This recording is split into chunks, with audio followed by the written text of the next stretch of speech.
Hello दोस्तों, welcome to my channel the spark zone. दोस्तों, ये तस्वीरें साइबेरिया के कंटेनर शिप से ली गई हैं। तस्वीरें लेने वाले धनंजय बुधवार को इस शिप के क्रू मेंबर हैं। ये शिप दक्षिण कोरिया के वुसान शहर से उत्तरी अमेरिका के देश मैक्सिको जा रहा है।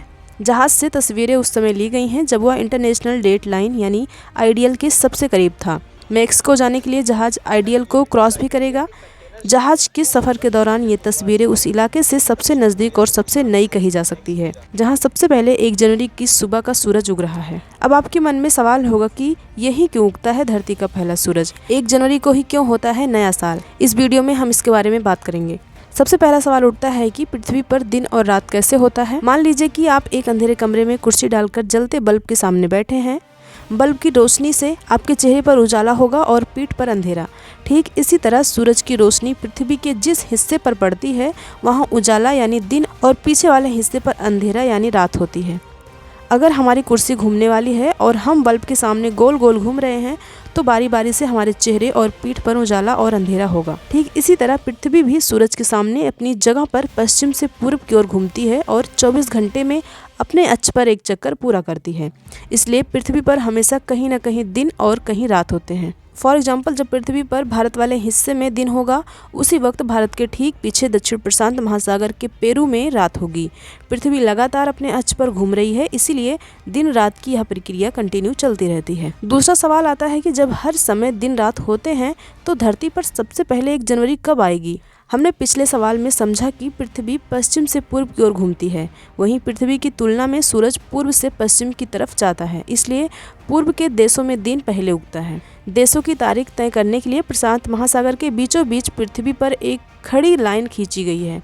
इस काल्पनिक लाइन को तारीख का स्टार्टिंग पॉइंट माना गया है, जिसे नाम दिया गया है इंटरनेशनल डेट लाइन। जब नए साल की सुबह का सूरज इस काल्पनिक रेखा के आसपास के इलाकों पर दिखता है तो वहाँ 1 जनवरी की तारीख होती है। इस लाइन को प्रशांत महासागर के बीच इसलिए तय किया गया क्योंकि यहाँ कुछ ही द्वीपीय देश हैं जिनमें बहुत कम लोग रहते हैं। इंटरनेशनल डेट लाइन पर पश्चिम से पूर्व यानी बाएं से दाएं चलने पर 1 दिन पीछे की तारीख वाला देश आ जाता है, जबकि दाएं से बाएं जाने पर 1 दिन आगे की तारीख वाला देश आता है। आइडियल के दोनों तरफ के इलाकों में भले ही कुछ किलोमीटर की दूरी हो, लेकिन इनके बीच समय में 1 दिन या इससे ज्यादा का अंतर होता है। मिसाल के लिए अमेरिका के लिटिल डायोमीड द्वीप और रूस के बिग डायोमीड द्वीप के बीच सिर्फ 3.18 किलोमीटर की दूरी है, लेकिन इन दोनों के बीच समय में 21 घंटे का अंतर है। बिग डायोमीड लिटिल डायोमीड के पश्चिम में है, इसलिए इस पर लिटिल डायोमीड से 21 घंटे पहले नई तारीख आती है। इंटरनेशनल डेट लाइन कोई सीधी लाइन नहीं है क्योंकि इनके आसपास के कई देशों की सीमा आड़ी तिरछी है। जैसे रूस के सभी इलाकों को एक तारीख देने के लिए इस लाइन को रूस की सीमा के मुताबिक शिफ्ट किया गया है। इसी तरह किरबाती जैसे छोटे द्वीपीय देश ने ऑस्ट्रेलिया की तारीख अपनाई है। इसके लिए उन्होंने इंटरनेशनल डेट लाइन के बाएं रहना तय किया, यानी आइडियल को किरिबाती के दाएं शिफ्ट किया गया। तीसरा सवाल है कि जब न्यूजीलैंड में 1 जनवरी की सुबह 6 बज रहे थे तब भारत में 31 दिसंबर की रात 10:30 हो रहे थे। अलग अलग देशों में समय अलग अलग कैसे होता है। हम जानते हैं कि पृथ्वी गोल है। किसी भी गोल चीज के एक चक्कर घूमने पर 360 डिग्री का कोण बनता है। पृथ्वी 24 घंटे में अपने अक्ष पर पश्चिम से पूर्व की तरफ एक चक्कर यानी 360 डिग्री घूमती है, यानी हर घंटे में 15 डिग्री। इसे इंडिया के उदाहरण से समझते हैं। जब सूरज हमारे सिर के ऊपर होता है तब भारत में 12 बजता है। जब भारत सूरज के ठीक सामने से 15 डिग्री पूर्व में बढ़ेगा तो यहाँ दोपहर का 1 बज जाएगा, जबकि इसी समय भारत के पश्चिम देश अफगानिस्तान में सूरज ठीक सिर के ऊपर होगा और वहाँ दोपहर का 12 बजेगा। हालांकि पहले सभी देश अपना अलग अलग समय तय करते थे। इससे विदेश यात्रा और ग्लोबल बिजनेस जैसे कामों में असुविधा होती थी। इसके सॉल्यूशन के लिए इंग्लैंड के लंदन में एक स्टैंडर्ड टाइम तय किया गया। यह टाइम था लंदन के ग्रीनविच शहर की रॉयल ऑब्जर्वेटरी में रखी घड़ी का समय। इस टाइम को ग्रीनविच मीन टाइम यानी GMT कहते हैं। इसे इंटरनेशनल मेरिडियन कॉन्फ्रेंस ने 13 अक्टूबर 1984 को तय किया था। लंदन के ग्रीनविच के समय को ही मानक समय इसलिए माना गया क्योंकि 0 मेडिटेरेनियन यानी 0 डिग्री देशांतर रेखा ग्रीनविच शहर से गुजरती है। ग्रीनविच के समय यानी GMT को एक रेफरेंस पॉइंट मानकर पूरी दुनिया को 24 बराबर टाइम जोन में बांटा गया। इसके लिए मैप पर 24 खड़ी लाइनें बना दी गई। ग्रीनविच ग्रीनविच शहर को GMT 0 ग्रीनविच से 1 घंटा आगे के देशों को GMT+1 और 1 घंटा पीछे के देशों को GMT-1 का टाइम जोन दिया गया। इसी तरह हर घंटे के हिसाब से GMT+12 और GMT-12 तक के टाइम जोन बने। बाद में GMT को UTC यानी यूनिवर्सल टाइम को ऑर्डिनेटेड कहा जाने लगा। ग्रीनविच लाइन के ठीक पीछे ही आइडियल है। हालांकि ये टाइम जोन की लाइनें इंटरनेशनल डेट लाइन की ही तरह जब तक महासागरों पर हैं तब तक तो सीधी हैं, लेकिन जमीन पर आते ही ये आड़ी तिरछी हो गई है, क्योंकि देशों की सीमाएं टाइम जोन की तरह सीधी लकीर में नहीं है। दरअसल कई देशों के शहर एक से ज्यादा टाइम जोन में आ रहे थे। इसके चलते उन शहरों के समय में अंतर आ रहा था। इसलिए देशों ने अपने सभी इलाकों में एक जैसा टाइम रखने के लिए टाइम जोन की लाइनों को अपने हिसाब से टेढ़ा मेढ़ा कर लिया है। उदाहरण के लिए रूस जैसे बड़े देश में 11 टाइम जोन हैं, लेकिन उसने अपने सभी इलाकों के लिए 5 टाइम जोन ही तय किए हैं।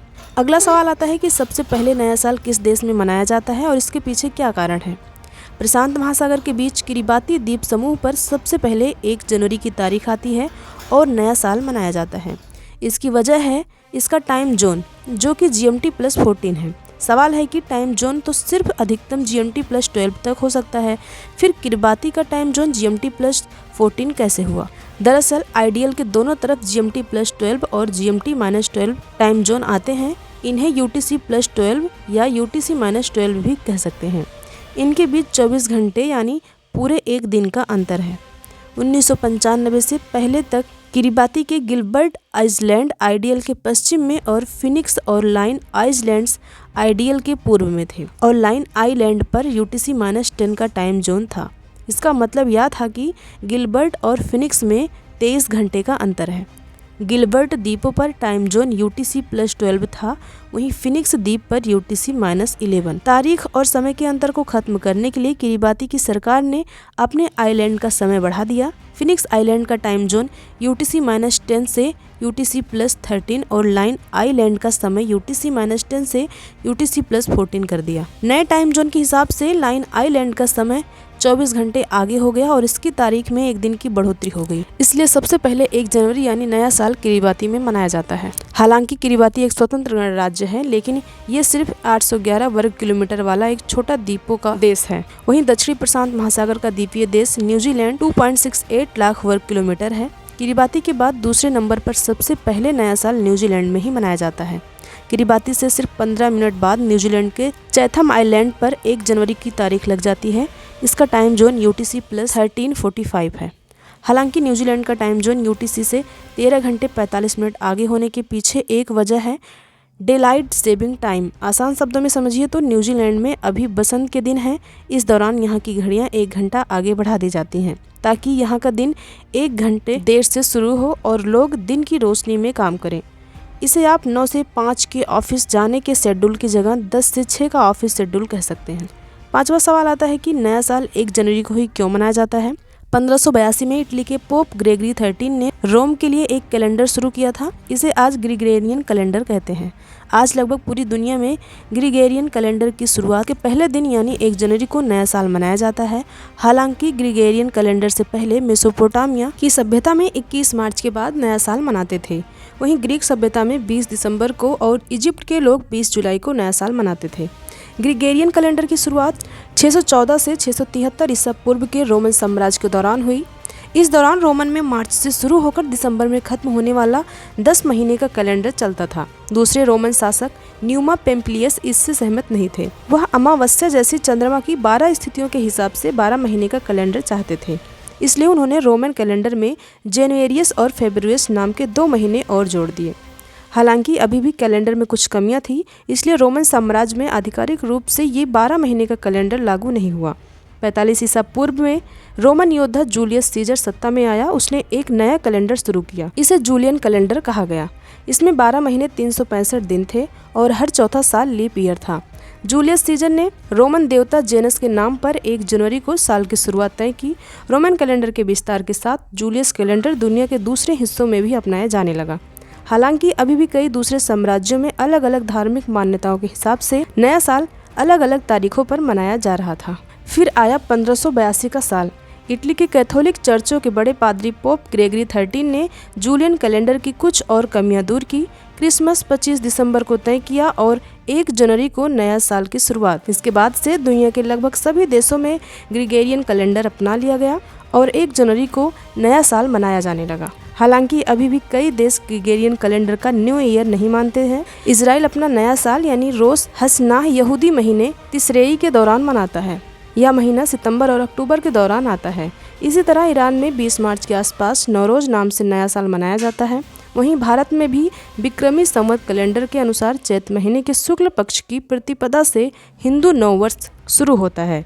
माना जाता है कि विक्रमी संवत ग्रिगोरियन कैलेंडर से 57 साल पहले शुरू हुआ, इसलिए साल 2025 में 30 मार्च को हिंदू नववर्ष विक्रमी संवत 2082 शुरू होगा। तो दोस्तों, जानकारी कैसी लगी कमेंट बॉक्स में ज़रूर बताना। मिलते हैं नेक्स्ट वीडियो में। Thank you.